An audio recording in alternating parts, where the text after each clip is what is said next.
जय हिंद। नमस्कार दोस्तों। आज हम देखने वाले हैं कोऑपरेटिव बैंक यानी सहकारी बैंक।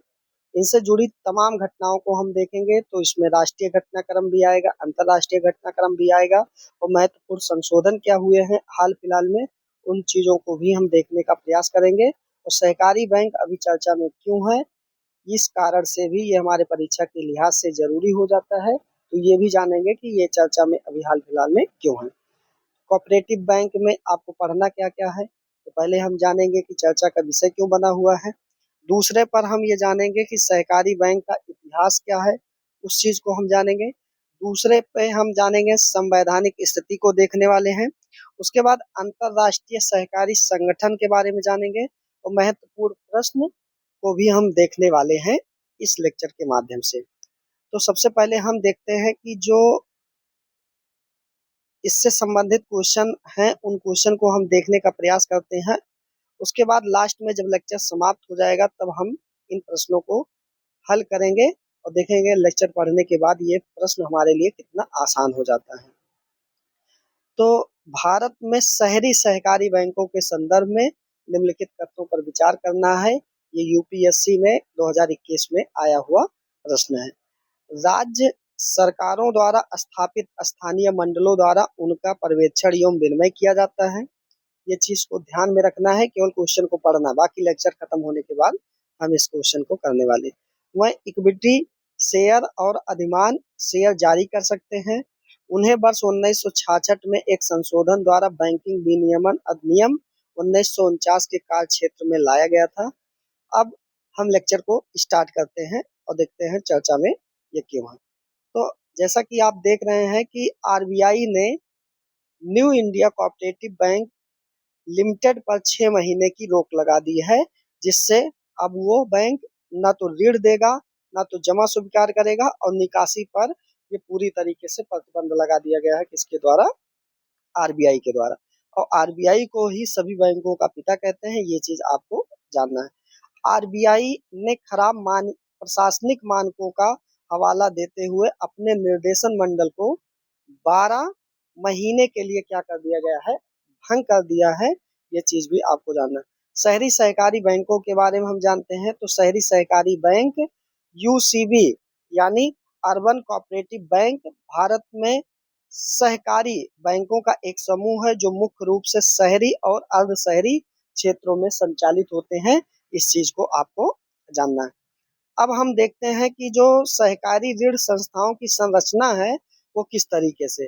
तो इन संरचनाओं को दो हिस्सों में बांटा गया, एक शहरी सहकारी बैंक, एक ग्रामीण सहकारी ऋण संस्थाएं।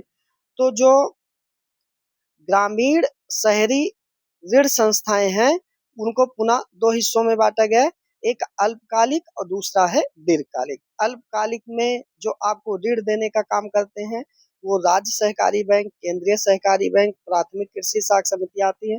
जबकि दीर्घकालिक जो आपको ऋण देते हैं वो है राज्य सहकारी कृषि एवं ग्रामीण विकास बैंक और प्राथमिक सहकारी कृषि एवं ग्रामीण विकास के द्वारा क्या किया जाता है, आपको दीर्घकालिक ऋण देने का कार्य किया जाता है सहकारी बैंकों के माध्यम से।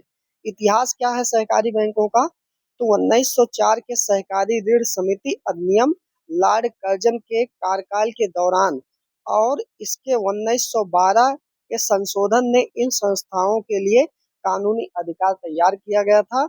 ये 1904 में ही किया गया और 12 में क्या किया गया, सहकारी जो ऋण समिति था उसमें संशोधन करके ये सारी चीजें बनाई गई लॉर्ड कर्जन के समय। पहली बार सहकारी ऋण समिति 1889 में बड़ोदरा अन्योन्या सहकारी मंडली में स्थापित की गई थी। वर्तमान में वह संबंधित राज्य सहकारी समिति अधिनियमों यानी कि एकल राज्य संचालन के लिए या बहुराज्य सहकारी समिति अधिनियम 2002 जो कई राज्यों के संचालन के तहत सहकारी समितियों के रूप में क्या है, पंजीकृत है। यानी कि अगर सहकारी बैंक एक राज्य में है तो उन्हें हम राज्य सहकारी समिति अधिनियम के माध्यम से पंजीकृत करते हैं, जबकि कुछ ऐसे सहकारी बैंक हैं कि जो आपको एक से अधिक राज्यों में उनके संचालन की गतिविधियां देखी जाती हैं, तो उसे हम बहुराज्य सहकारी समिति अधिनियम 2002 के तहत क्या करते हैं, उनको हम पंजीकृत करने का काम करते हैं। नियंत्रण और विनियमन हमेशा दो आधारों पर किया जाता है। शहरी सहकारी बैंकों का दोहरे नियामक ढांचे के तहत काम करता है, जो सीधे सीधे किसके हाथ में रहता है, जो आपके आरबीआई के हाथ में रहता है, जबकि जो राज्य स्तर की सहकारी बैंक है उनका नियंत्रण राज्य सहकारी समिति के माध्यम से किया जाता है। बैंकिंग विनियमन अधिनियम 1949 और 66 से आरबीआई लाइसेंसिंग, पूंजी पर्याप्तता, ऋण नीतियों और वित्तीय स्थिरता के संबंध में यूसीबी की निगरानी कर रहा है, यानी अर्बन कोऑपरेटिव बैंक की क्या कर रहा, निगरानी कर रहा है। उसके बाद हम बैंकिंग विनियमन संशोधन अधिनियम 2020 को देखते हैं। जो आरबीआई है, आरबीआई को यूसीबी पर अधिक नियंत्रण दिया गया है, जिससे उनके प्रबंधन, शासन और हस्तक्षेप के करने की अनुमति मिल गई है। जो अभी हाल फिलहाल में संशोधन हुआ है, बैंकिंग विनियमन संशोधन अधिनियम 2020, जो बैंकिंग रेगुलेशन एक्ट 1949 है, उसमें संशोधन करके ये सारी चीजें लाई गई, जिससे अर्बन कोऑपरेटिव बैंक में आर आरबीआई का हस्तक्षेप क्या है और अधिक बढ़ गया है। अब उन पर पूरी तरीके से मैनेजमेंट, उन पर शासन, उन पर किस तरीके से हस्तक्षेप करना है, इसकी अनुमति अभी मिली है। उसके बाद सहकारी समितियों के जो रजिस्ट्रार होते हैं, उनसे संबंधित कुछ जानकारियां हैं। ये संबंधित राज्य सरकारें या केंद्र सरकार आरसीएस के माध्यम से, यानी सहकारी समितियों के जो रजिस्ट्रार के माध्यम से प्रशासनिक कार्यों का नियंत्रण करती हैं। तो ये दोहरा नियंत्रण है, एक राज्य सरकार या केंद्र सरकार करती है जो रजिस्ट्रार के माध्यम से करती है, और दूसरा आरबीआई खुद अपनी शक्तियों का प्रयोग करके करती है। उसके बाद हम देखते हैं कि जो शहरी सहकारी बैंक होते हैं और वाणिज्यिक बैंकों के बीच, इसमें कई बार मेंस में आपके सवाल पूछा गया है, तो इनमें जो अंतर है उन अंतर को हम समझने का प्रयास करते हैं कि क्या अंतर इसमें है। तो विशेषता जो है, अर्बन कोऑपरेटिव बैंक या वाणिज्यिक बैंक में स्वामित्व जो रहता है, ये सदस्यों द्वारा स्वामित्व एवं नियंत्रण सहकारी संरचना में, जबकि वाणिज्यिक बैंक में जो शेयर धारक होते हैं, ये शेयर धारक सार्वजनिक या निजी संस्थाओं के स्वामित्व का रहता है।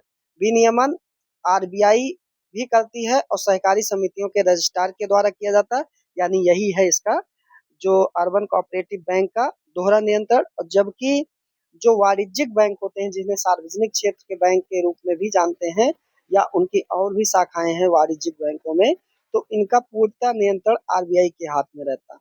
लाभ का उद्देश्य क्या कहता है कि जो अर्बन कोऑपरेटिव बैंक होते हैं, ये अधिक लाभ कमाने पर ध्यान नहीं केंद्रित करते हैं, जबकि वाणिज्यिक बैंक ज्यादा लाभ कमाते हैं। और ऋण देने हेतु मुख्य फोकस जो रहता है ये अर्बन कोऑपरेटिव बैंक का, तो लघु व्यवसाय, उसके बाद आप देख रहे हैं लघु व्यवसाय हो गया, और बड़े कोऑपरेटिव जो ऋण होते हैं या खुदरा बैंकिंग या सहकारी परियोजनाओं के लिए जो ऋण देने का काम करते हैं, वो आपके वाणिज्यिक बैंकों के द्वारा किया जाता है। मतदान अधिकार एक सदस्य एक प्रणाली के माध्यम से किया जाता है कि जो सहकारी समितियों में जितने भी सदस्य रहेंगे, उनका एक वोट एक सदस्य के बराबर रहता है। जबकि जो वाणिज्यिक बैंक रहते हैं, जिसमें जिनकी पूंजी लगी रहती है, उन पूंजी के आधार पर उनके मताधिकार माने जाते हैं। आगे हम देखते हैं कि प्राथमिक क्षेत्र जो ऋण है, वो आपको जानना है कि जिसे पीएसएल यानी प्राइमरी सेक्टर लैंडिंग के रूप में जानते हैं, ये यूसीबी को क्या करते हैं, वित्त वर्ष 2024 में पीएसएल यानी प्राथमिक क्षेत्र जो उधारी है, उसको 65% से बढ़ा के मार्च 2026 तक इसे 75% करना है।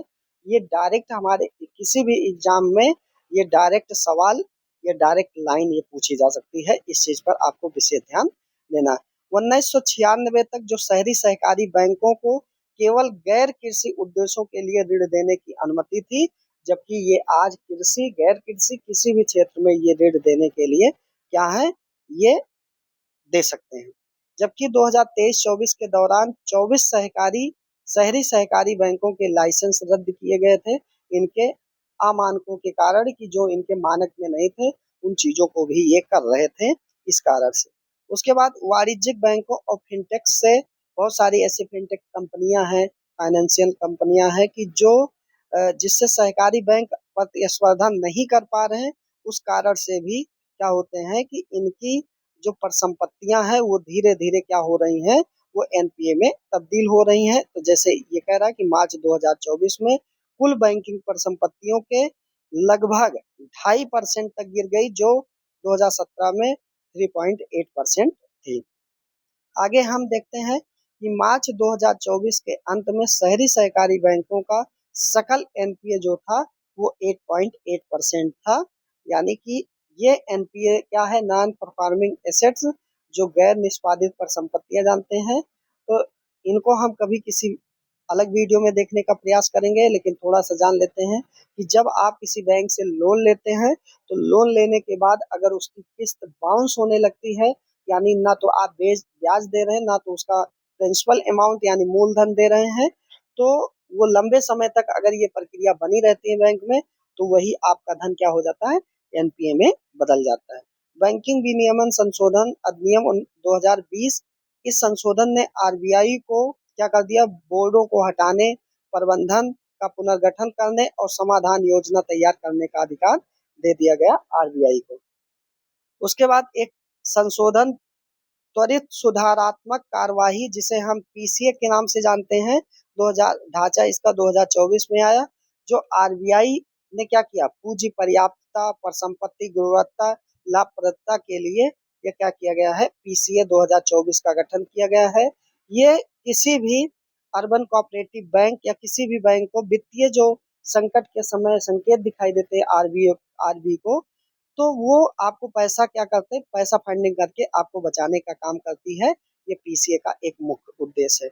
उसके बाद अर्बन कोऑपरेटिव बैंक यानी शहरी सहकारी बैंकों की 4 टियर बनाए गए हैं, वो भी आपके वित्तीय लेन देन के ऊपर कि आपका लेन देन कितना है।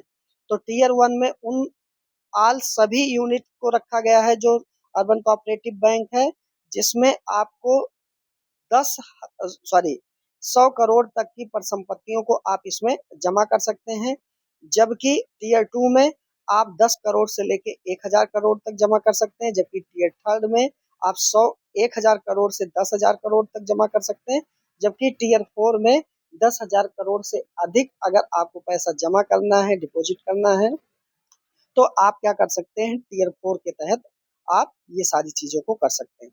शहरी सहकारी बैंक अब भारतीय रिजर्व बैंक की पूर्व स्वीकृति के बिना पिछले वित्तीय वर्ष में विद्यमान शाखाओं की संख्या के 10% अधिकतम, 10% क्या होना चाहिए, अधिकतम, या संख्या में अगर उसे कहें तो 5% तक नई शाखाएं खोल सकते हैं।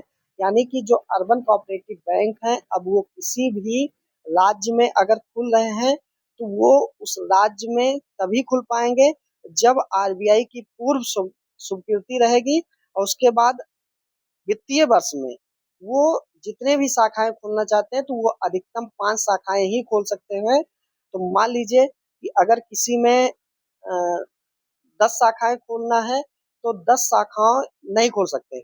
अगर 100 शाखाएं मानक है तो 100 शाखाओं का अगर आप देखेंगे 10% तो 10 बैंक हो जाएंगे, तो 10 नहीं खोल सकते, आप केवल 5 ही बैंक खोल सकते हैं। ऐसा आरबीआई ने अपने गाइडलाइंस में कहा है शहरी सहकारी बैंकों को। और जो शहरी बैंक हैं वो आरबीआई के पूर्व स्वीकृति से इक्विटी या प्रेफरेंसेस या विशेष शेयर जारी कर सकते हैं। इस चीज को आपको विशेष ध्यान देना है। भारत में वर्तमान में कुल लगभग 1400 शहरी सहकारी बैंक हैं। इनमें से आधे से अधिक गुजरात और महाराष्ट्र में है। ये भी सीधे आपके परीक्षा में पूछा गया। शहरी सहकारी बैंक जो निगम है, यानी जिसे शॉर्ट फॉर्म में एनसीडीसी के रूप में जानते हैं, 1963 के तहत सहकारिता मंत्रालय के अंदर इसको एक वैधानिक निकाय बना दिया गया। ये चीज भी जानना। और सहकारिता मंत्रालय 2021 में इसे सहकारी क्षेत्र एवं ग्रामीण समृद्धि को बढ़ावा देने के लिए स्थापित किया गया था वर्ष 2021 में। यहाँ हर एक पॉइंट से अलग अलग एग्जामों में सवाल पूछे गए हैं, इसलिए ये हर एक लाइन आपकी परीक्षा के लिए क्या है, बेहद ही इम्पोर्टेंट है। तो बहुराज्यीय जो सहकारी समितियां हैं उनमें भी अभी संशोधन हुआ है 2023 में। यानी कि ये वही बहुराज्य सहकारी समितियां हैं जो एक से अधिक राज्यों में क्या करती हैं, आपको अर्बन कोऑपरेटिव बैंक को या शहरी बैंक को खोलने की क्या करते हैं, अनुमति देते हैं। और ये सीधे आपके आरबीआई के कंट्रोल में रहते हैं। इस चीज को भी जानना है। तो यह शहरी समितियों में गवर्नेंस, पारदर्शिता और चुनावी प्रक्रिया को मजबूत बनाता है और प्राथमिक कृषि साख समितियों में बेहतर प्रबंधन, पारदर्शिता और उसके बाद जब जवाबदेही को सुनिश्चित करने का काम करता है। उसके बाद आर्थिक अवसंरचना विकास, विश्व की सबसे बड़ी अनाज भंडारण योजना को खाद्य सुरक्षा की दृष्टि से ये PACS यानी प्राइमरी एग्रीकल्चर क्रेडिट समिति के रूप में क्या करता है, खाद्य आपूर्ति श्रृंखला के लिए ये गोदामों के निर्माण के लिए एकीकृत करती है। मार्गदर्शिका योजना जो है ये इसके तहत 2 लाख नवीन PACS यानी डेयरी और मत्स्य सहकारी समितियों की स्थापना की बात करता है। ये आप किस एक्ट के तहत पढ़ रहे हैं? बहुराज्य सहकारी समितियां, जो संशोधन अभी हाल फिलहाल में हुआ है। इसके तहत जो तमाम डेयरी बनाई जाएंगी ये श्वेत क्रांति 2.0 के रूप में देखा जा रहा है। तो जिसके तहत मानक संचालन प्रक्रियाएं, डेयरी क्षेत्र में महिला सशक्तिकरण पर ध्यान केंद्रित करना, साथ ही 2029 तक दूध की खरीद को बढ़ाकर 1000 लाख किलोग्राम प्रतिदिन पे लाके करना है। शहरी जो राष्ट्रीय सहकारी डेटाबेस है ये राज्यों और क्षेत्रों में सहकारी समितियों पर डेटा प्रदान करता है, जबकि राष्ट्रीय शहरी सहकारी वित्त और विकास निगम यानी UCFDC जो है वो क्या कह रहा है, शहरी सहकारी बैंकों में एक अम्ब्रेला संगठन के रूप में काम करता है, जो आपके बीच सहकारी समितियों के बीच क्या करता है, सहयोग के लिए इसको बनाया गया है। संवैधानिक स्थिति में हम देखते हैं तो 97वें संविधान संशोधन अधिनियम 2011 के तहत ये निम्नलिखित प्रावधानों के तहत सहकारी समितियों को संवैधानिक दर्जा दिया गया था। जबकि मौलिक अधिकार जो 19 फर्स्ट क्लास C में सहकारी समितियों को जोड़ा गया है, ये चीज भी जानना है।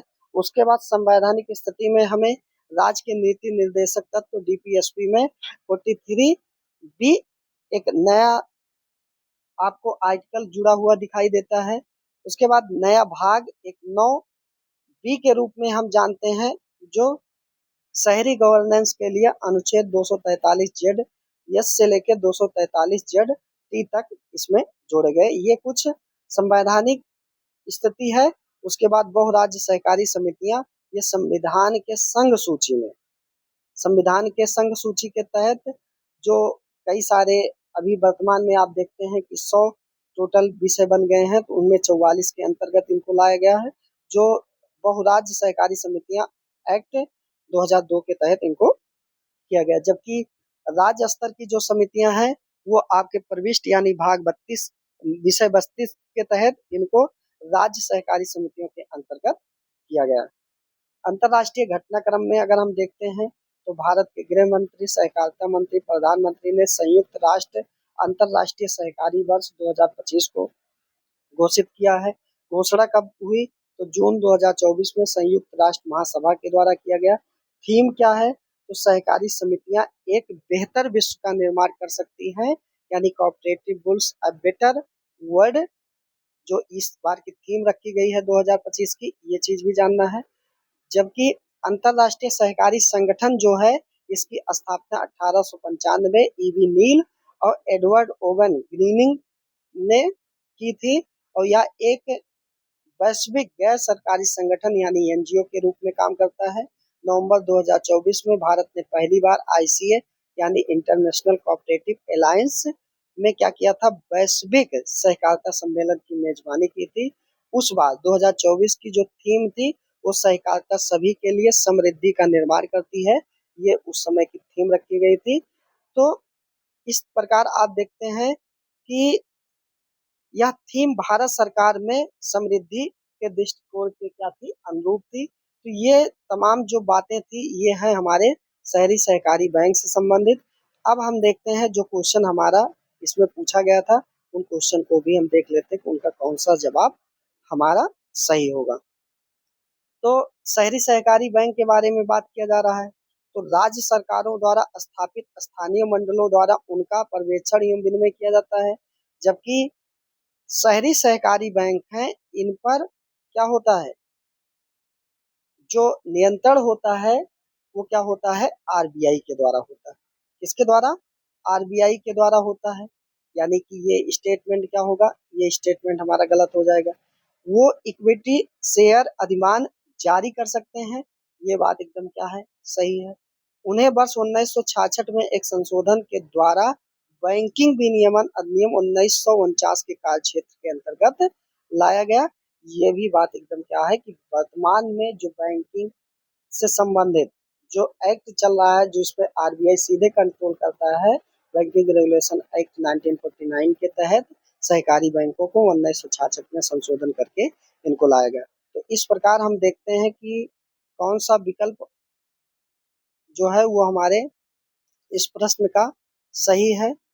तो ऑप्शन पहला जब गलत है तो गलत होने के कारण आप ऑप्शन को एलिमिनेट भी कर सकते हैं, यानी ए नहीं हो सकता है, सी नहीं हो सकता है, उसके बाद डी भी नहीं हो सकता है, तो ऑप्शन हमारा क्या है, बी वाला सही है। तो मिलते हैं अपने किसी और वीडियो के माध्यम से। तो तब तक के लिए आप सभी लोगों का यह वीडियो देखने के लिए बहुत बहुत धन्यवाद।